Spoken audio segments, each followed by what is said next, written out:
The explosion knocked Dr. Elena Voss flat on her back just as her radiation detector started screaming like a dying animal. Smoke poured through the research facility's shattered corridors, and somewhere in the toxic haze, something was crying. "Well, this is just perfect," Elena muttered, hauling herself upright while her ears rang from the blast. The Kepler Station research facility was supposed to be abandoned. Her survey mission was supposed to be routine. Nobody had mentioned the part about everything being on fire. The crying got louder. Elena stumbled through the smoke, following the sound while her suit's filters worked overtime against the toxic atmosphere. Whatever was making those noises was young, scared, and probably dying. Her xenobiology training kicked in before her common sense could object. She found them in what used to be a containment lab. 4 Vorthak cubs, barely old enough to open their eyes, huddled together in a reinforced cage that had protected them from the worst of the explosion. They were covered in dust and debris, their soft gray fur matted with chemical residue. "Oh, you have got to be kidding me," Elena said, staring at what were essentially baby versions of the galaxy's most dangerous predators. Adult Vorthak could tear through starship hulls with their claws. These cubs looked like oversized kittens having the worst day of their very short lives. The facility shuddered around her. Whatever had caused the explosion was still spreading. She had maybe 10 minutes before the whole place came down. Elena looked at the cubs. They looked back with large, trusting eyes that suggested they had no idea they were supposed to grow up to be apex predators. "This is definitely not in my job description," she said, popping the cage lock and scooping up 4 armfuls of terrified alien babies. "But apparently I'm doing it anyway." The cubs made soft, chittering sounds that her translator helpfully identified as distress calls. Elena wrapped them in her emergency blanket and started running. The corridor behind her collapsed just as she reached the next junction. The cubs pressed against her, their tiny claws gripping her suit, while they made sounds that were probably the Vorthak equivalent of crying for their mother. "Yeah, well, you're stuck with me," Elena told them, checking her route to the emergency exit, "and I have absolutely no idea what I'm doing." Her emergency beacon activated automatically as she reached the outer airlock. That meant rescue teams were coming. It also meant she was about to have some very uncomfortable conversations about why she was carrying 4 infant members of a species that considered humans barely above livestock. The cubs had stopped crying.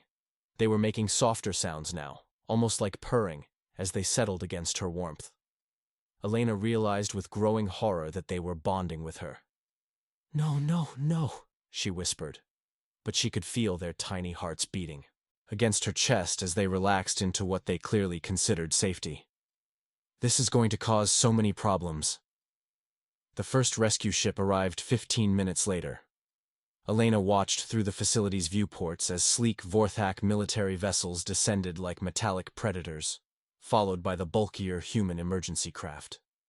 Both fleets were probably expecting to find either survivors or bodies. Nobody was expecting to find a human xenobiologist who had accidentally adopted 4 baby super predators. Elena emerged from the facility's emergency exit, carrying her improvised bundle just as the first Vorthak warriors hit the ground. They moved with the fluid precision of apex predators, weapons ready, scanning for threats. They stopped dead when they saw her. Elena stood in the settling dust and smoke, holding 4 contentedly purring cubs who showed no interest in leaving their new human mother. The silence stretched until it became physically uncomfortable. "So," Elena said finally, addressing the assembled warriors who were staring at her like she'd just violated several laws of physics, "I found these guys inside. They seemed lonely."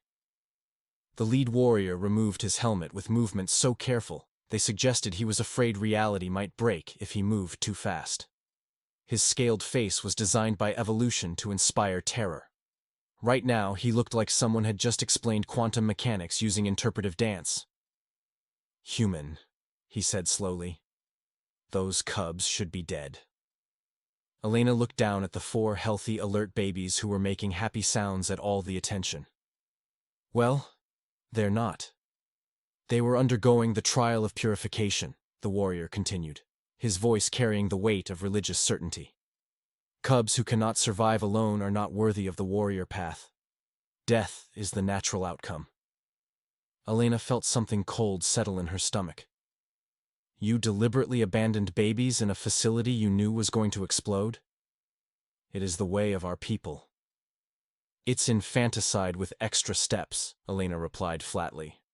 The cubs chirped agreement, having no idea they were at the center of a theological crisis. That's when the human rescue team arrived, led by someone Elena recognized with a sinking heart. Ambassador Maria Torres, whose job was cleaning up humanity's various diplomatic disasters. Dr. Voss, Torres called cheerfully, her voice carrying across the landing zone. Interesting situation you've created here. Elena looked around at the assembled Vorthak warriors who were still staring at her like she'd performed a miracle, then at the human diplomatic team who were clearly preparing for damage control. I just didn't want them to die, she said weakly. And now, Torres replied with the sort of smile that preceded very bad news. We all get to explain why.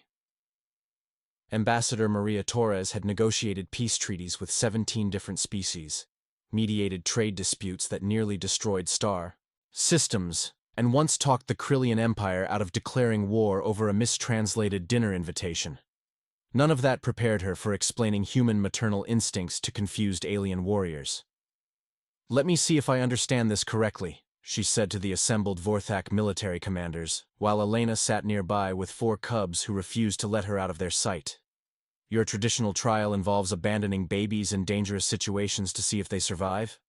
The trial of purification ensures only the strongest cubs reach maturity, replied war leader Kethvar with the sort of dignity that suggested he was defending universal truth. Those who survive become mighty warriors. Those who do not were unworthy of life. And your survival rate is? Approximately 20% achieve purification. Torres did rapid mental math. So you deliberately kill 80% of your children and call it character building? The cubs made soft questioning sounds that Elena's translator identified as requests for attention. She absently began scratching behind their ears while trying to process the scope of institutionalized infanticide she'd accidentally disrupted. The survival rate is irrelevant, Kethvar continued. Only those who demonstrate warrior spirit through trials deserve to live. These cubs showed weakness by requiring assistance. They're babies, Elena said with dangerous calm. They required assistance because that's how babies work. They're not supposed to survive alone. They're supposed to have parents who take care of them. But you are not their parent. You are human. Irrelevant, Elena replied, unconsciously echoing his tone. They needed help. I helped them. That's what civilized beings do. Torres watched this exchange with growing dread. She recognized the tone Elena was using. It was the same tone human mothers used when discussing threats to their children. The fact that these weren't technically Elena's children, or even her species, seemed to be a minor detail. Dr. Voss, Torres said carefully. Perhaps we should discuss relocation options for the cubs. They're staying with me, Elena replied with finality that brooked no argument. At least until they're old enough to survive independently. That could be years, Kethvar protested. Vorthak cubs require extensive development periods. Then I guess I'm going to learn a lot about Vorthak child development. Torres felt the situation slip further from diplomatic resolution as her emergency communicator started chiming with incoming priority messages. She glanced at the display and felt her stomach drop. Dr. Voss, she said slowly. We have a problem. News of your intervention has reached the Galactic Council.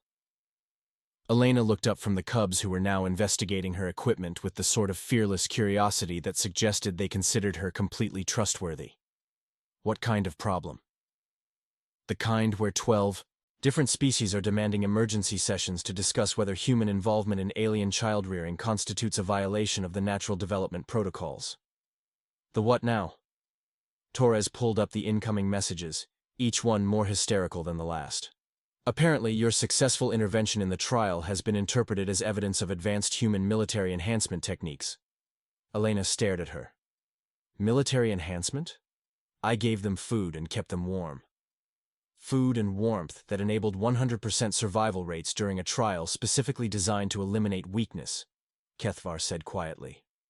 From our perspective, your methods represent impossible intervention. From my perspective, your methods represent criminal negligence. That, Torres said grimly, is exactly the kind of statement that starts interstellar incidents. The communication array crackled to life with an incoming priority transmission. The holographic display materialized to show the rotating symbol of the Galactic Council emergency session protocols. All involved parties are commanded to appear before the emergency council within 6 standard hours, announced the automated system. Subject: human intervention in Vorthak traditional purification processes. Classification: potential breach of species sovereignty accords. Elena looked down at 4 cubs who had fallen asleep against her, making soft, contented sounds that suggested they had never felt safer in their short lives. They want to put me on trial for not letting babies die? They want to determine whether human childcare techniques constitute a form of biological warfare, Torres corrected, and whether your intervention represents a threat to natural galactic development. Biological warfare, Elena repeated slowly.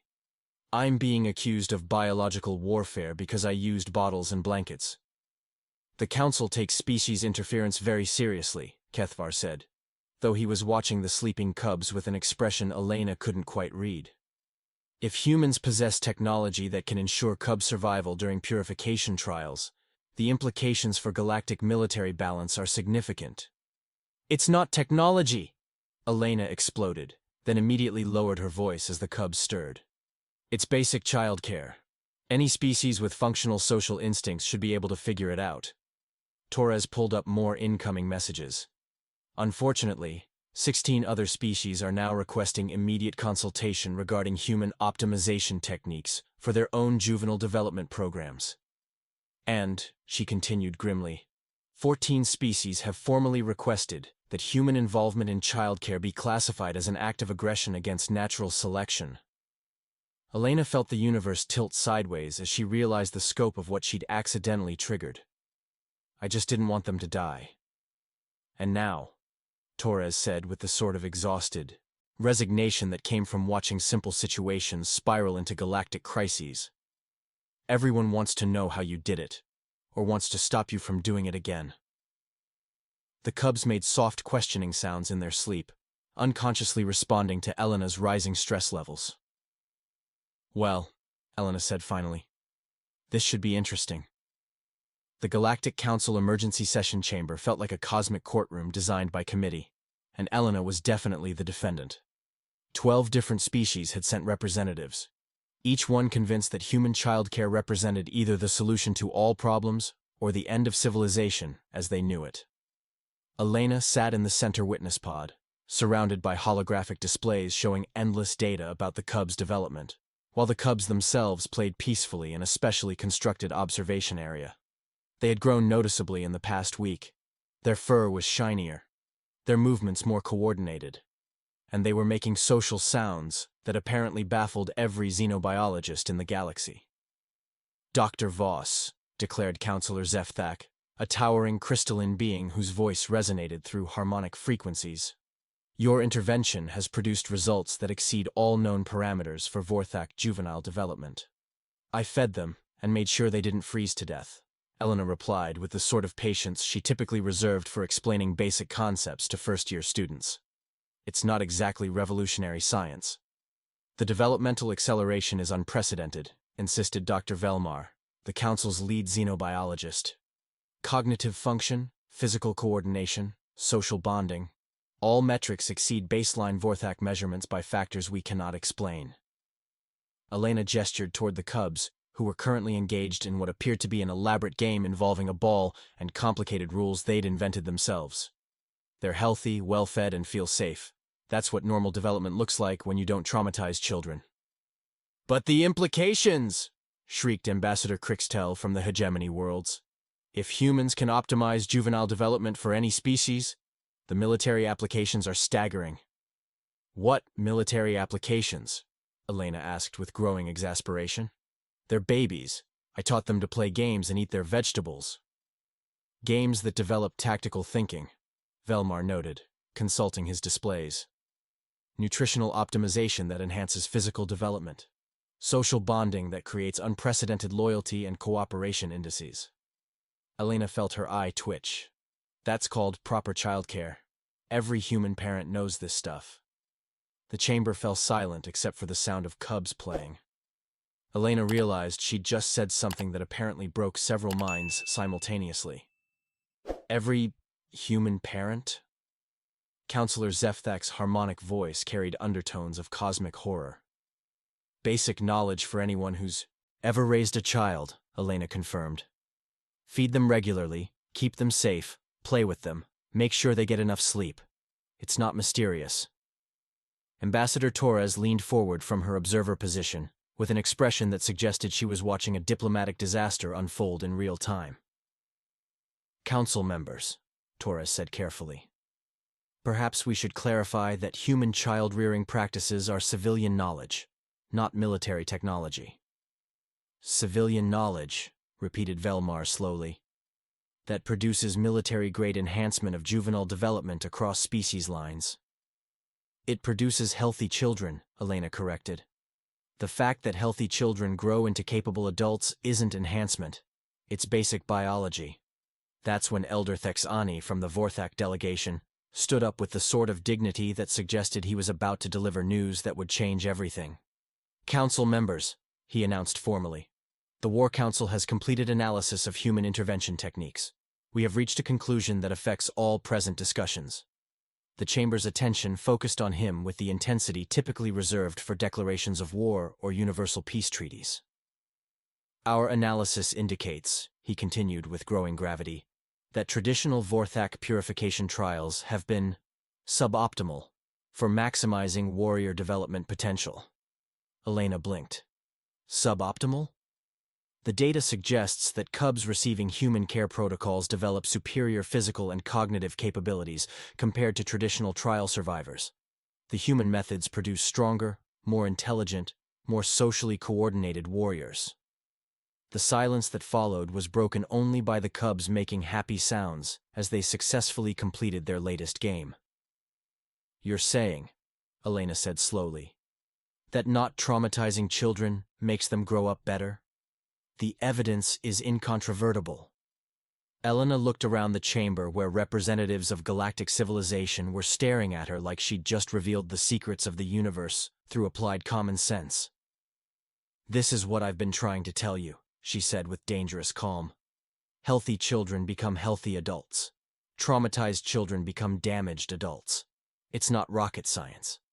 But the implications, Ambassador Crixtel protested weakly. The implications, interrupted a new voice, are that most of our species have been accidentally sabotaging our own development for generations. The speaker was Dr. Hesara, the Council's chief developmental psychologist, whose species was known for their analytical precision. She was consulting data displays with the sort of expression that suggested she was witnessing a fundamental shift in understanding. Comparative analysis across participating species indicates consistent patterns, she continued grimly. Traditional character-building practices consistently produce adults with decreased social cooperation, increased aggression, and reduced cognitive flexibility. Whereas human care protocols produce the opposite, Elena said dryly. Who could have predicted that being nice to children would make them grow up better? Dr. Voss, Counselor Vorthak said with something approaching awe. Are you suggesting that your species has solved optimal child development? Elena looked at the cubs, who had apparently decided that the best game was seeing who could make the cutest sounds for maximum adult attention. They were winning. We figured out that children need food, safety, love, and attention, she replied. The rest is just details. The chamber erupted into chaos as representatives began arguing simultaneously about the implications of Elena's statement. Some demanded immediate access to human consultation services. Others insisted that human involvement in child development violated natural law. Through it all, 4 cubs played peacefully, completely oblivious to the fact that they had accidentally triggered the largest reevaluation of child-rearing practices in galactic history. Elena watched the chaos and realized with growing horror that her simple act of compassion had somehow evolved into a revolution. You know what? She said to Ambassador Torres, who was frantically trying to manage a dozen different diplomatic conversations at once. I think this is going to get a lot weirder before it gets better. 6 months later, Elena found herself running what was officially designated as the Galactic Institute for Juvenile Development Excellence, and what she privately called the universe's most expensive daycare center. Her research station had been transformed into a sprawling complex where representatives from 43 different species came to learn the apparently revolutionary concept of not letting children die. The 4 original cubs had become the Institute's unofficial ambassadors. Now roughly the size of Earth tigers, they moved with the confident grace of apex predators who had never doubted that the universe was a safe place. They also had an unfortunate habit of treating visiting dignitaries like potential playmates. Status report, Elena said into her daily log while watching a group of Zenthari military officers attempt to master the art of bottle feeding with the sort of concentration typically reserved for defusing bombs. Day 183 of what historians will probably call the Great Child-Rearing Revolution. Infant mortality rates continue to plummet across participating worlds. Everyone is still surprised by this. The Institute had grown beyond Elena's wildest nightmares. What started as a desperate attempt to keep 4 cubs alive had evolved into a sprawling complex with specialized wings for different species, research laboratories studying cross-species development, and training facilities where the galaxy's most feared warriors learned lullabies. The central nursery buzzed, with activity as cubs from 17 different species played together under the supervision of carefully trained staff from every major galactic civilization.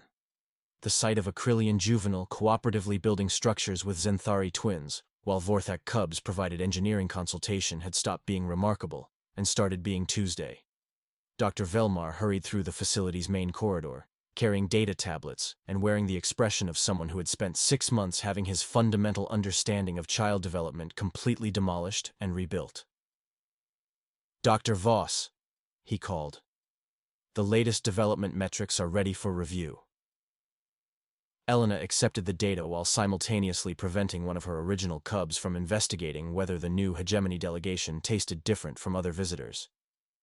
"What's the summary?" "Unprecedented across all categories," Velmar replied with barely contained excitement. "Physical development rates exceed baseline parameters by an average of 47%. Cognitive development shows improvements of up to 80% in problem-solving capabilities. Social cooperation indices..." He paused, consulting his notes. "Social cooperation indices are measuring at levels we previously considered impossible." "Because they're not traumatized," Elena said automatically, the explanation having become her default response to everything. "But the broader implications continue to expand," Velmar continued, pulling up holographic displays that showed data from participating worlds across the galaxy. "Species that have implemented human childcare protocols are reporting unprecedented social changes." Elena looked at the displays showing crime rates, innovation indices, and social cooperation measurements across dozens of worlds. Every metric that measured civilizational health was trending dramatically upward. "Turns out," she said dryly, "that when you raise children to be healthy and confident, they grow up to create healthier societies." "The cascading effects are remarkable," Velmar agreed. "The first generation of human protocol children are entering adolescence across participating worlds. Their social structures, creative outputs, and cooperative capabilities are revolutionizing their home civilizations." Ambassador Torres materialized via hologram from the council chambers, where she spent most of her time these days explaining human-child psychology to increasingly bewildered alien governments. "Elena, we have a situation," she announced with the sort of cheerful exhaustion that suggested she'd stopped being surprised by cosmic absurdity. "Good situation or evacuate the sector situation?" "The Hegemony Council just formally offered to hire humanity as military consultants for optimization of warrior production protocols," Torres replied. "They're offering exclusive trading rights to 3-star systems." Elena paused in the middle of preparing. Formula for a group of Krillian cubs whose parents had traveled halfway across the galaxy to learn proper feeding techniques. "They want to hire us as military consultants because we're good at keeping babies alive? They want to hire you because your techniques have produced the most physically and mentally capable generation in recorded galactic history," Torres corrected. "Apparently, when children grow up feeling safe and loved, they become remarkably competent adults. The facility's main play area erupted in delighted sounds as cubs from 6 different species successfully completed a cooperative puzzle that required each species' unique abilities. The puzzle had been designed by the cubs themselves, combining engineering concepts from multiple civilizations in ways that adult minds found difficult to follow. "Revolutionary concept," Elena said dryly, watching as one of her original cubs successfully demonstrated toy sharing to a group of young Vorthak warriors who were taking extensive notes. "That's not the weird part," Torres continued. "The weird part is that 17 other species have submitted formal apologies to their populations for suboptimal historical child development protocols." Elena nearly dropped the formula she was mixing. They apologized for traumatizing their own children? The Zenthari Council issued a public statement calling their traditional strengthening trials a form of systematic developmental sabotage, Torres confirmed. They're requesting human advisors to redesign their entire educational system. Dr. Kethvar, the former war leader who had discovered Elena with the cubs, approached carrying a small Vorthak cub, who was making contented purring sounds. His transformation from intimidating warrior to dedicated child development student had become one of the Institute's most remarkable success stories. "Dr. Voss," he said formally, "I have completed certification in advanced cross-species nurturing protocols. I request assignment to the new facility being established in the Outer Rim territories." Elena looked at the former warrior who now spoke in soft tones around children, and had developed an expertise in interspecies nutrition that surpassed most trained xenobiologists. "You want to leave the Institute to start a new facility?" 12 species in the Outer Rim have requested immediate implementation of human protocols, Kethvar explained. Their current child mortality rates are... He paused, consulting his data. "Unacceptable by any civilized standard." Elena felt the scope of what she'd accidentally created expand again. The Institute wasn't just changing individual children anymore. It was training a generation of caregivers who would carry human childcare principles to every corner of the galaxy. "How many requests do we have for new facilities?" she asked Torres.